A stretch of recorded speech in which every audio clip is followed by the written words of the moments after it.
जीवन में क्यों आती है परेशानियाँ, आप भी जान लीजिए। जब भी आप पर परेशानियाँ आए तो आप इस कहानी के बारे में सोचें।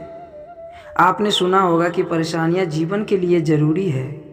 यह बात सही है, पर इस पर विश्वास करना ज़रा कठिन है। हर इंसान सोचता है कि जब परेशानियाँ दुख लाती है तो वो आपके लिए कैसे बेहतर हो सकती है। अगर आप भी यही सोचते हैं तो ये कहानी आपके लिए है। एक आदमी परेशान होकर जंगल में गया और काफ़ी देर वहाँ बैठा रहा।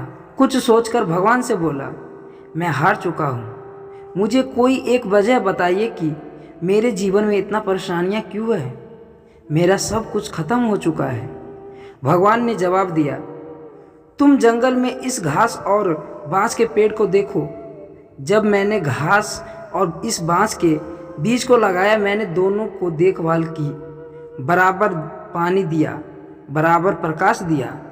घास बहुत जल्दी बड़ी होने लगी और इसने धरती को हरा भरा कर दिया। लेकिन बांस का बीज बड़ा नहीं हुआ। लेकिन मैंने बांस के लिए अपनी हिम्मत नहीं हारी। भगवान ने बोलना जारी रखा। दूसरे साल घास और घनी हो गई, उस पर झाड़ियाँ आने लगी, लेकिन बांस के बीज में कोई ग्रोथ नहीं हुई।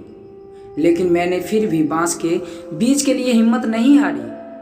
तीसरे साल भी बांस के बीज में कोई वृद्धि नहीं हुई, लेकिन मित्र मैंने फिर भी हिम्मत नहीं हारी। चौथे साल भी कोई ग्रोथ नहीं हुई, लेकिन मैं लगा रहा। भगवान ने आगे कहा, 5 साल बाद उस बांस के बीज में एक छोटा सा पौधा अंकुरित हुआ। घास की तुलना में यह बहुत छोटा था और कमजोर था, लेकिन केवल 6 महीने बाद यह छोटा सा पौधा 100 फीट लंबा हो गया। मैंने बांस की जड़ को इतना बड़ा करने के लिए 5 साल का समय लगाया।